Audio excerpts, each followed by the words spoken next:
Innal hamdalillah nahmaduhu wa nasta'inuhu wa nastaghfiruh wa na'udzu billahi min syururi anfusina wa min sayyiati a'malina may yahdihillahu fala mudilla lah wa may yudlil fala hadiyalah. Asyhadu an la ilaha illallah wahdah la syarikalah wa asyhadu anna Muhammadan abduhu wa rasuluh alladzi la nabiyya ba'da amma ba'd. Qala Allah Ta'ala fil Qur'anil Karim, a'udzu billahi minasy syaithanir rajim. Ya ayyuhalladzina amanu taqullaha haqqa tuqatih wa la tamutunna illa wa antum muslimun. Hadirin jamaah Jum'ah, undangan Allah, tamu Allah yang dimuliakan Allah Subhanahu wa taala. Alhamdulillah, puji sejati serta puja sempurna hanyalah milik Allah Rabbul Izzati, Allahu Rabbul Alamin, Allahu Azza wa Jalla, yang senantiasa memperkenankan, memberikan serta menganugerahkan kepada kita semua karunia demi karunia, kenikmatan demi kenikmatan. Sehingga alhamdulillah biidznillah, di kesempatan hari yang berbahagia ini, hari yang penuh dengan keberkahan ini, Allah Subhanahu wa taala mengizinkan kita untuk bisa kembali menunaikan salah satu kewajiban kita sebagai seorang muslim, yakni pelaksanaan salat Jumat.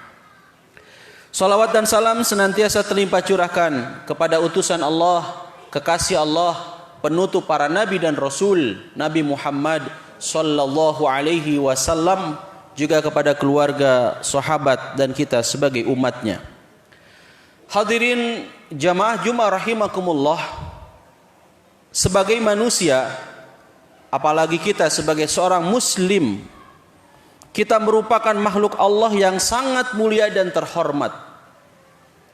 Karena itu menjadi tanggung jawab kita untuk menjaga kehormatan dan kemuliaan diri kita, agar martabat diri kita yang sangat mulia dan terhormat tidak menjadi rendah di hadapan Allah Subhanahu wa taala, tidak juga menjadi rendah di hadapan sesama manusia.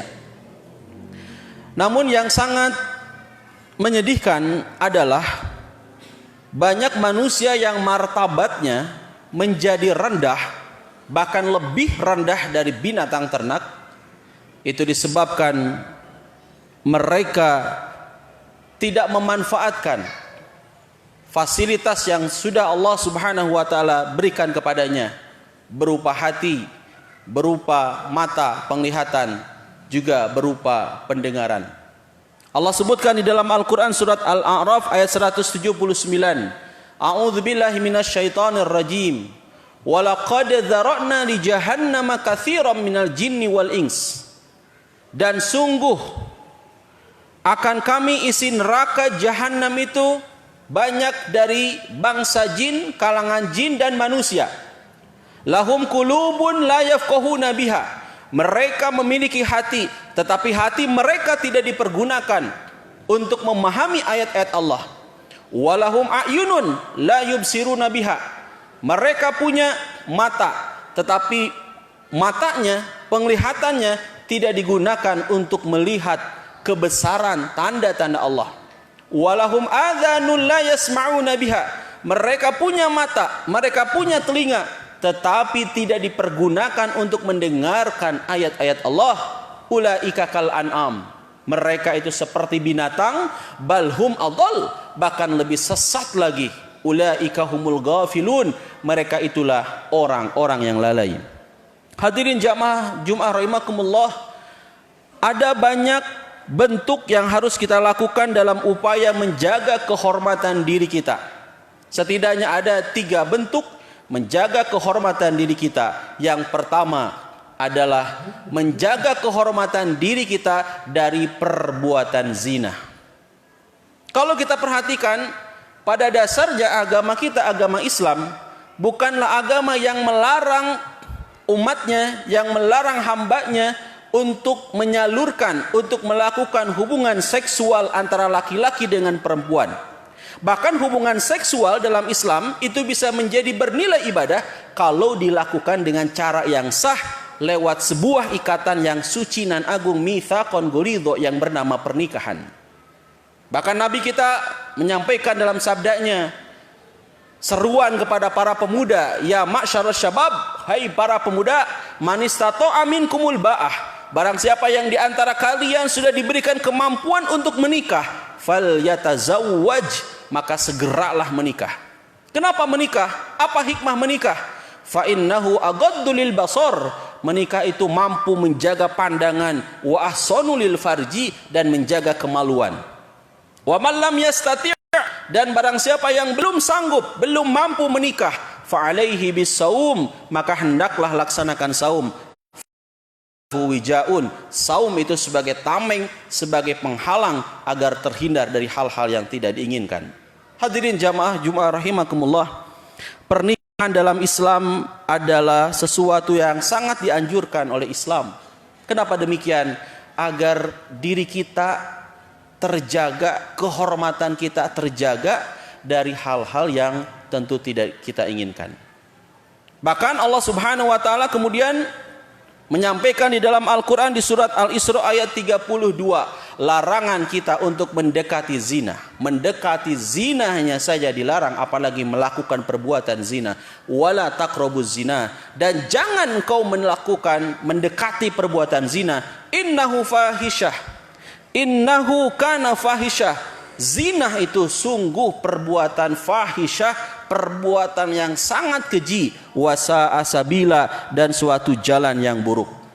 Hadirin jamaah Jumat rahimakumullah, sungguh mulia kalau ada para pemuda atau para pemudi yang ketika datang godaan, datang rayuan, datang bisikan dari setan berupa ajakan perzinahan, lantas dia berani menolak perzinahan tersebut, maka Rasulullah SAW sebutkan dalam hadisnya, sab'atun yudhilluhumullahu fi dhillihi yawma la dhilla illa dhilluh, 7 golongan yang kelak pada hari kiamat akan mendapatkan naungan, akan mendapatkan perlindungan dari Allah, di mana tidak ada perlindungan melainkan perlindungan darinya. Di antaranya adalah rajulun da'athum ra'atun dzatu mansobin wa jamal faqala inni akhafullah. Seseorang yang ketika diajak, dirayu oleh seorang wanita yang memiliki kedudukan dan memiliki paras yang cantik, wajah yang cantik, tapi orang itu, laki-laki itu berani mengatakan dan berani menolak ajakan zina itu dengan mengatakan inni akhafullah, sesungguhnya aku takut kepada Allah. Hadirin jamaah Jumat rahimakumullah, mengerikan sekali kalau kita baca di dalam Al-Quran. Bagi para pelaku zina, menurut hukuman syariat Allah, menurut hukuman Allah di dalam Al-Quran surat An-Nur ayat kedua, jelas sekali. Perempuan yang berzina, laki-laki yang berzina, azaniyatu wazani fajlidu kulla wahidin minhuma mi'ata jaldah, deraklah masing-masing dari keduanya 100 kali derak. Wala ya'khudkum bihima wala ta'khudkum bihima ra'fatun fi dinillah, janganlah rasa belas kasihanmu kepada keduanya menyebabkan kamu tidak mau melakukan aturan Allah Subhanahu wa taala. In kuntum tu'minuna billahi wal yaumil akhir, jika kalian termasuk orang yang beriman kepada Allah, juga beriman kepada hari akhir. Wal yashhad adzabahuma ta'ifatum minal mu'minin, dan saksikanlah siksaannya oleh sebagian dari orang-orang mukmin yang melakukan perzinahan, baik laki-laki maupun perempuan. Kalau kita melihat dalam aturan syariat Islam, syariat Allah, didera sampai 100 kali dera. Apalagi pelaku zinahnya mereka yang sudah memiliki pasangan, mereka yang sudah beristri, mereka yang sudah bersuami, maka hukumannya lebih berat lagi dari itu. Barakallahu li wa lakum.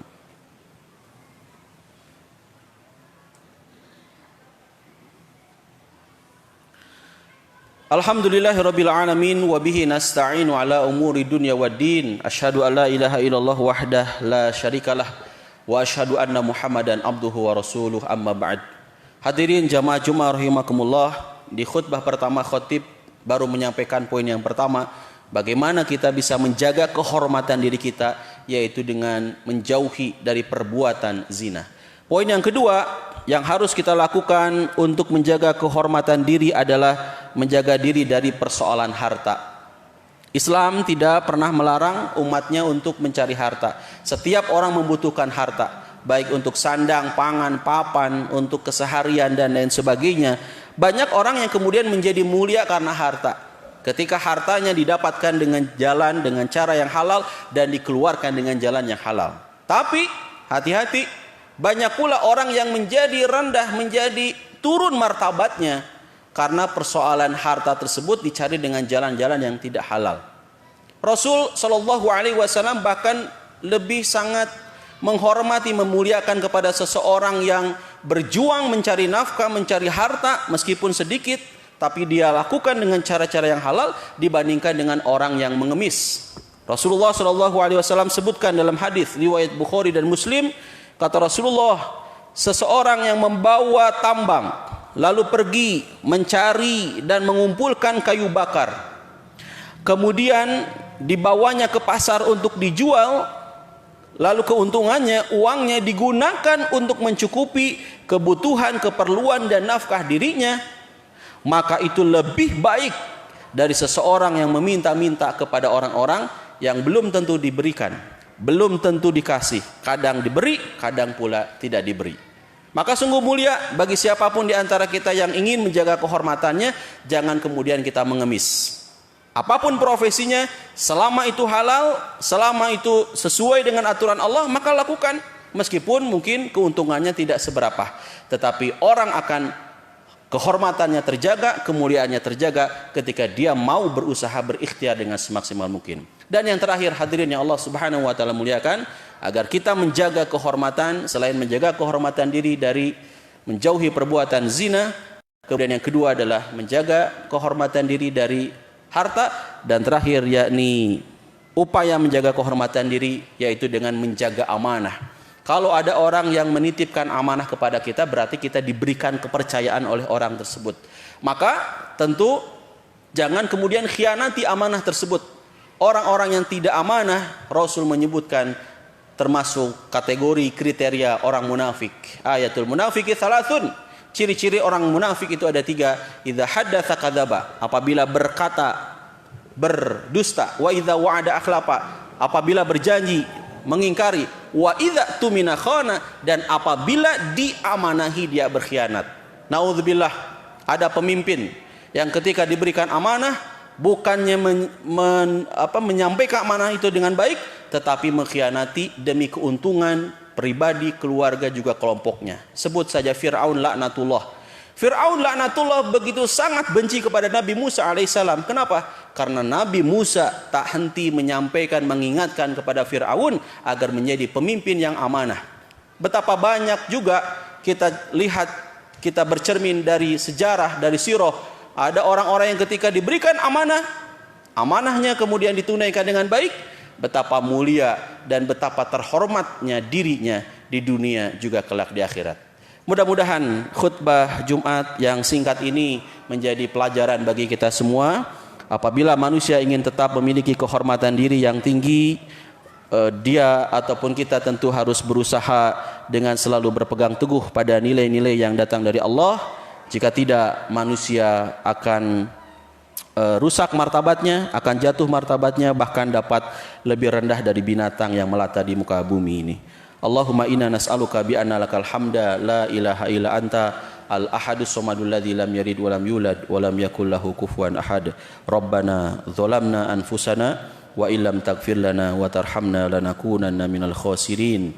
Rabbana atina fid dunya hasanah wa fil akhirati hasanah wa qina adzabannar. Amin ya rabbal alamin.